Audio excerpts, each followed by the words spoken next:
Do you remember back in September 2021 when people were amazed at the new framework laptop? It was designed to be repairable and modular, yet still slim and as good as any other Ultrabook. But let me tell you that most of the best upgradability and repairability features have been available this whole time from a brand I think we have all forgotten.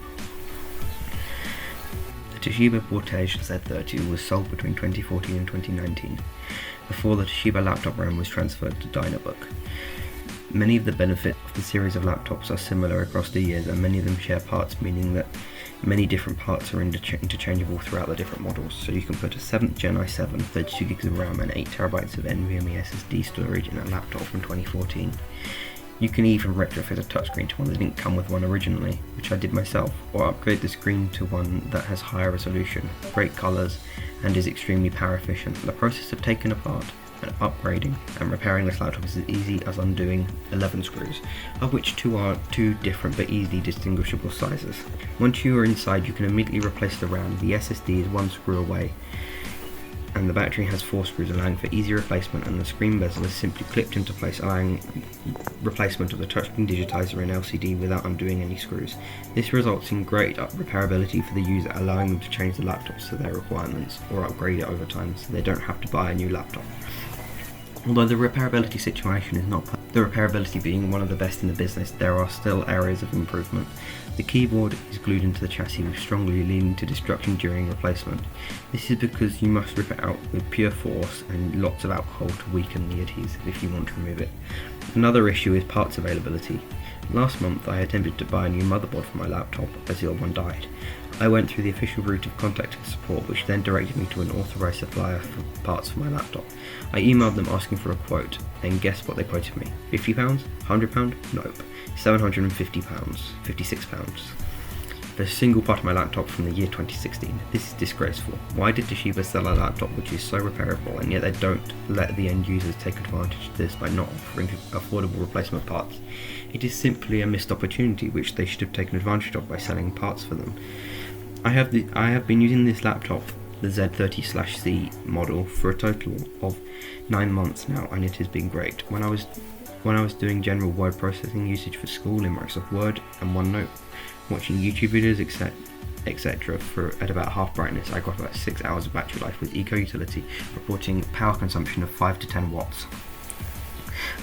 But running a GPU and CPU stress test at full brightness, trying to find out the minimal possible battery life possible, which produced an horrible time of 2 hours and 30 minutes with the power consumption of 20 to 30 watts, which is more than I expected. I have found the general performance of the machine to be great for a general use Ultrabook. I have never had a problem with the performance of my i5 6200U model with 16GB of RAM.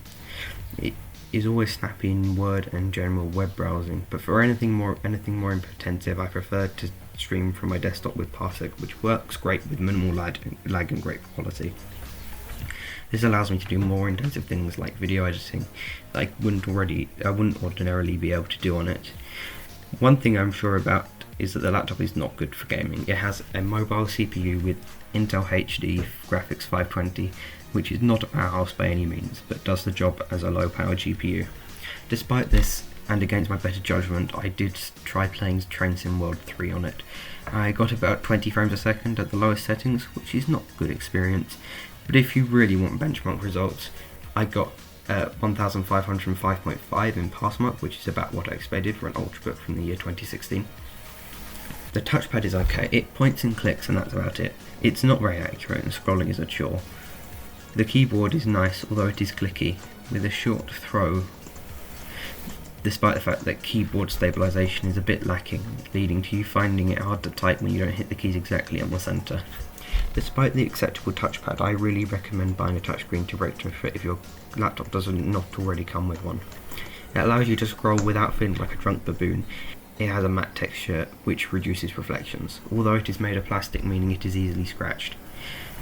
The touchpoint nipple, no giggling, is the third input method on this laptop, offering a more old-fashioned way of moving the cursor. But as someone who doesn't really use nipples, I can't really comment on it. The screen itself can be one of two models. If you are lucky, you might get a wonderful 1920 by 1080 IPS screen, but if you are unlucky, you might get the terrible low resolution 1366 by 768 TN panel, which has terrible viewing angles and resolution. If you get the higher end screen, it makes your laptop perfect for watching videos, but the TN panel is barely good enough for word processing.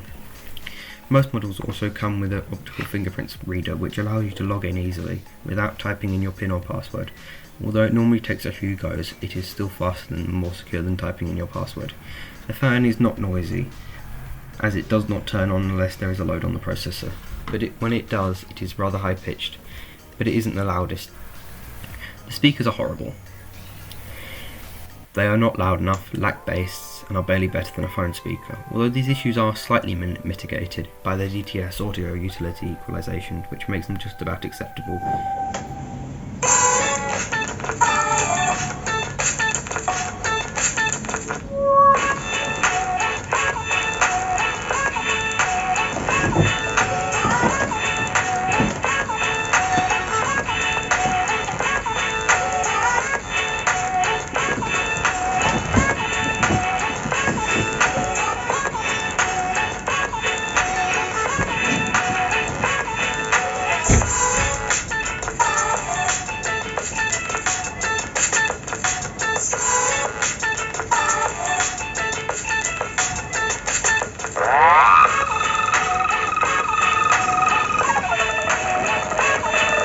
Let's try the Google speaker.